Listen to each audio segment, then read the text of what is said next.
जो सामाजिक कुरीतियाँ हमारे समाज में आ गई हैं, हिंदू समाज में आ गई हैं, वो दूर हो सकती है रामचरितमानस से ही। कलकत्ता से ताशा पार्टी मंगाया था, और आपको ये बता दूं मैं आपको कि उस ताशा पार्टी में अधिकांश ढोल बजाने वाले मुस्लिम समुदाय के लोग थे। जोहार, नमस्कार, आदाब। मेरा नाम अपराजिता पांडे है। आप देख रहे हैं हजारीबाग अपडेट्स।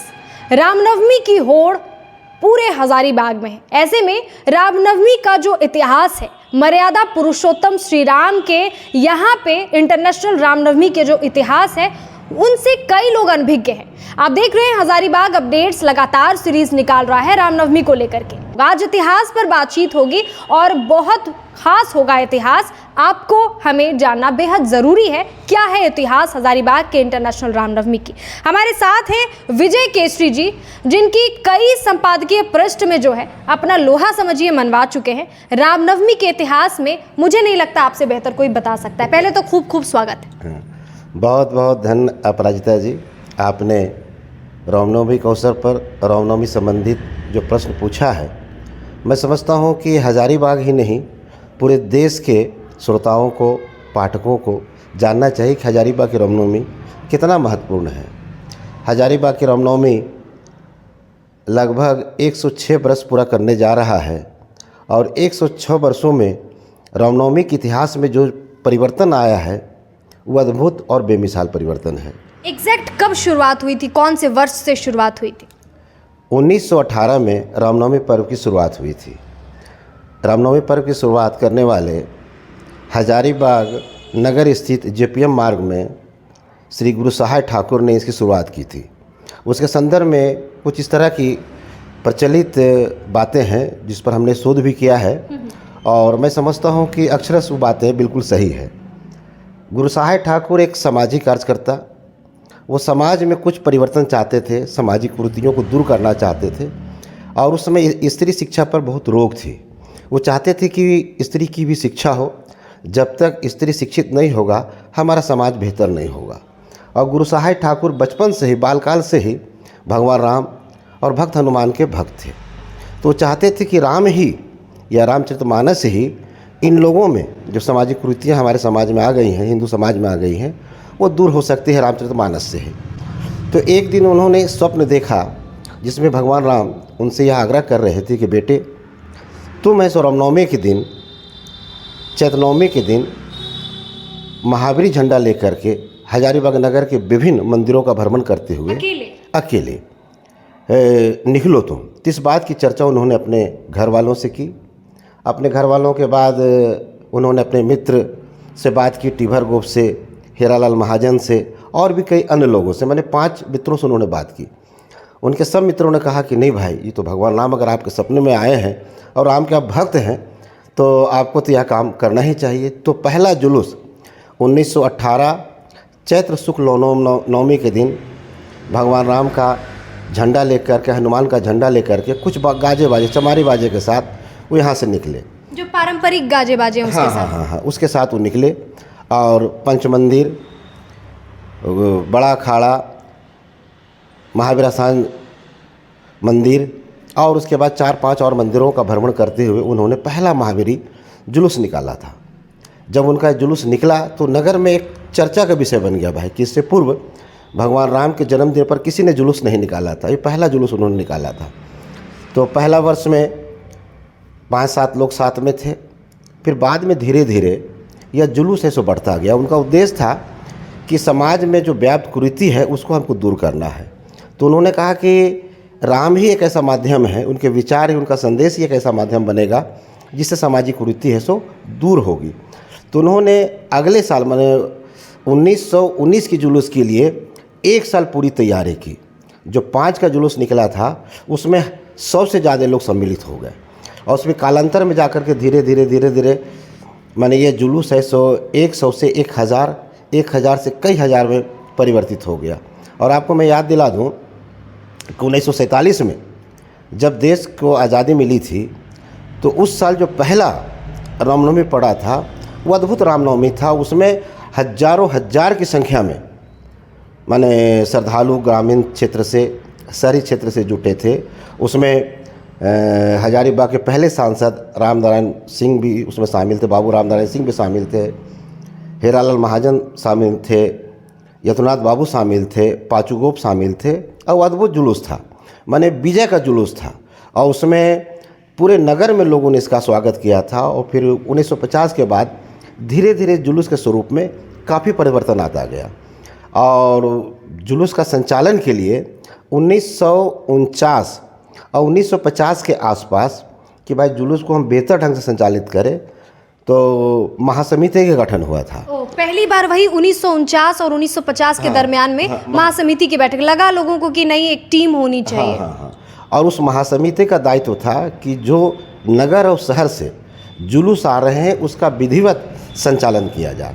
और उस समय जुलूसों से एक पंक्ति में होती थी, सारे जुलूस एक पंक्ति में होते थे। उस समय कुरपा, शहनाई, बांसुरी, झांझ, मंजीरा, इस तरह के जो हमारे पारंपरिक संगीत के जो वाद्य यंत्र थे उसको लेकर ग्रामीण लोग चलते। तो उस समय का जुलूस एक अद्भुत जुलूस था, उसमें शोर नहीं था, अनुशासन बहुत दिखता है। जैसा कि आपने कहा कि पंक्तिबद्ध होकर के, यानी जितनी भी लंबी जुलूस हो, सैकड़ों, हजारों और अब तो लाखों लोग इंटरनेशनल महारामनवमी मना रहे हैं, लेकिन उस वक्त अनुशासन, यानी यूं कहें कि श्री राम जो थे मर्यादा पुरुषोत्तम श्री राम थे, और उस मर्यादित होकर के अनुशासित वे में क्या झलक होती होगी, मतलब पंक्तिबद्ध होकर लोग आगे बढ़ते होंगे। आप कल्पना कीजिए कि उस समय आज की तरह आधुनिकता हमारे पास नहीं थी, लेकिन हम पारंपरिक वस्त्र धारण करके धोती, खलीता, कुर्ता पैजामा पहन करके निकलते थे। साफा माने पगड़ी बांधे हुए निकलते थे, केसरिया पगड़ी रहती थी हमारी।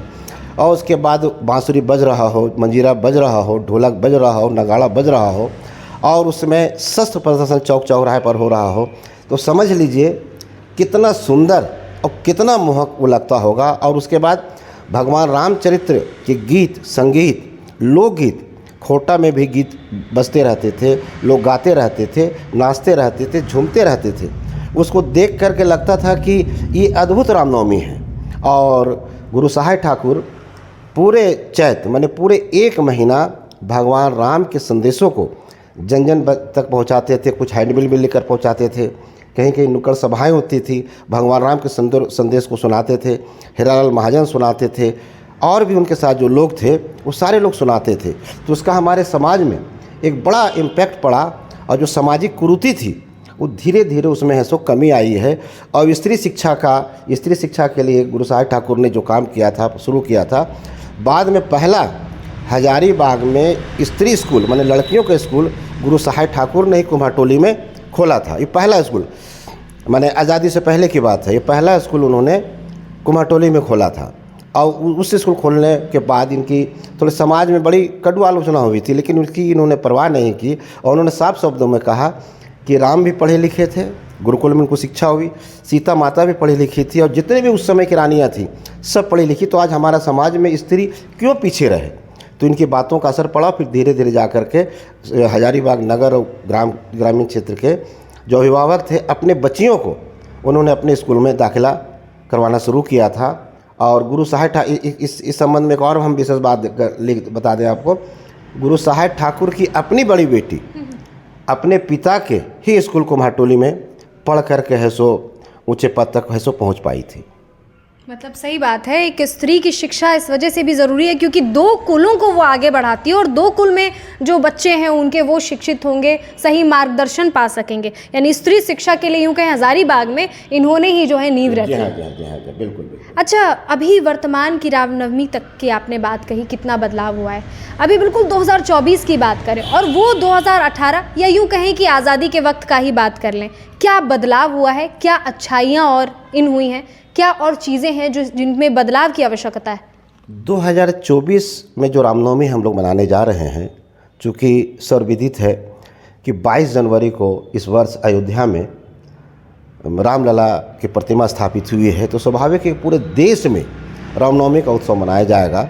और उसका जो आनंद है, जो खुशी है, वो हजारीबाग में भी देखने को मिलेगा। तो 2024 की रामनवमी बहुत ही सुंदर, व्यवस्थित, सांप्रदायिक सौहार्द में बीतेगी, ऐसा हमारा आशा है। जैसा कि आपने प्रश्न किया अपराजिता जी कि 1918 की रामनवमी और 2024 की रामनवमी, इसमें लगभग 106 वर्षों का अंतराल होता है। तो 106 वर्षों के सफ़र में रामनवमी के कई पड़ाव आवे हैं। तो आप इसकी तुलना जब करेंगे 2024 के रामनवमी से 1918 के रामनवमी से, तो इसके 106 वर्षों में कई पड़ाव आवेंगे। तो हम इसका जब हम तुलनात्मक विश्लेषण करेंगे तो उससे पूर्व आपको आज़ादी के बाद माने 1960 के आसपास आपको जानना होगा कि 4-5 आदमियों के द्वारा शुरू किया गया यह रामनवमी कालांतर में जा कर के एक बड़ी रामनवमी का रूप लेगा, किसी ने कल्पना भी नहीं की थी। इसमें अगर पूरी क्रेडिबिलिटी अगर हम किसी को देते हैं तो समाज सेवी गुरु साहेब ठाकुर को हम लोग क्रेडिबिलिटी देते हैं। 1960 तक आते आते, चूँकि 1950 में हजारीबाग में माने बिजली का लाइट लगा था, 1950 के आसपास में लाइट लगा था। तो 10 वर्षों के बाद मैंने 1960 तक पहुँचते रामनवमी बहुत ही अपना विकराल माने बड़ा रूप धारण कर लिया था।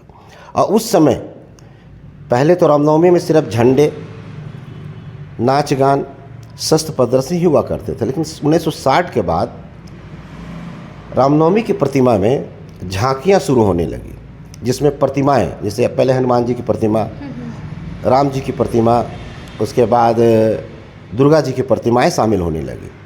अब उसके शामिल होने से मैंने जगह और चाहिए हमको, तो जुलूस का आकार माने हर अखाड़े का आकार पहले अगर 100 फीट की दूरी में थी तो अब वो 1000 की फीट की दूरी में हो गई, माने इतना उसका आकार बढ़ गया। और पहले 1960 के आसपास में जो हमारा गणना है उस समय 25-30 झांकियाँ से बेसी प्रतिमाएं नहीं निकलती थी, दुर्गा जी वगैरह मिला करके। लेकिन वर्तमान में अभी माने 223 में आप देख लीजिए तो लगभग 150 के आसपास झांकियाँ निकली थी। तो आप समझ लीजिए कि जो 25-30 1960 में थी और अब जा कर के वो 2023 में है सो 150 के आसपास पहुंच गई। तो समझ लीजिए बहुत विराट परिवर्तन हुआ है।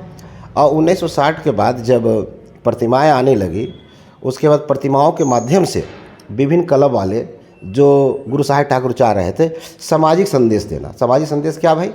समाज में जो छुआछूत है, अस्पृश्यता है, बड़े छोटों का जो फ़र्क है, या समाज में जो भी राजनीतिक क्रांति उत्पन्न आई है या जो भी बदलाव आए हैं, उन तमाम मुद्दों को लेकर के झांकियाँ निकलने लगी।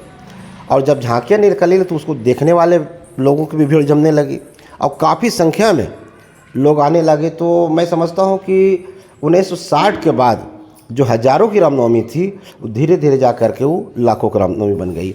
इसी कालखंड में मंगला जुलूस का भी शुभारंभ हुआ था कि चूँकि इस जुलूस का आकार जब बढ़ता चला गया, शस्त्र प्रदर्शन होने लगा। उस ज़माने में एक से एक शस्त्र प्रदर्शन करने वाले लोग आते थे और ऐसा शस्त्र प्रदर्शन किया करते थे। उनकी कलाबाजियाँ माने शस्त्र कलाबाजियाँ देख करके लोग अचंभित रह जाते थे। अब तो वो सारी चीज़ें धीरे धीरे डीजे और जो अन्य गाने बज रहे हैं उसमें धूमिल सी पड़ गई है। तो मेरा महासमिति से खास करके जो अभी वर्तमान महासमिति अस्तित्व में आया है, जीतू यादव जो उसके अध्यक्ष हैं, और पदाधिकारियों से मैं ये आग्रह करना चाहूँगा, जो रामनवमी का पुराना गौरव था शस्त्र प्रदर्शन का, प्रतिमा के माध्यम से समाज को संदेश देने का, उसको वापस लाने की ज़रूरत है। तभी यह रामनवमी वास्तविक इंटरनेशनल रामनवमी कही जा सकती है। तो 60 के बाद धीरे धीरे रामनवमी बढ़ी, जैसा हमने आपको बताया।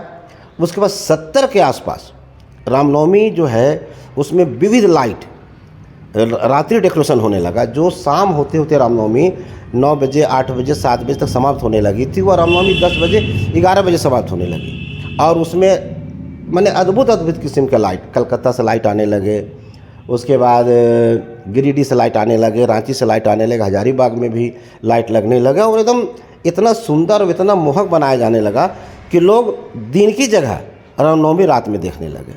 और 1970 के आसपास में पहली बार गणेश प्रसाद सोनी, अब जीवित नहीं है, ग्वालटोली अखाड़ा के या ग्वालटोली रामनवमी समिति के वो अध्यक्ष थे, उन्होंने कलकत्ता से ताशा पार्टी मंगाया था।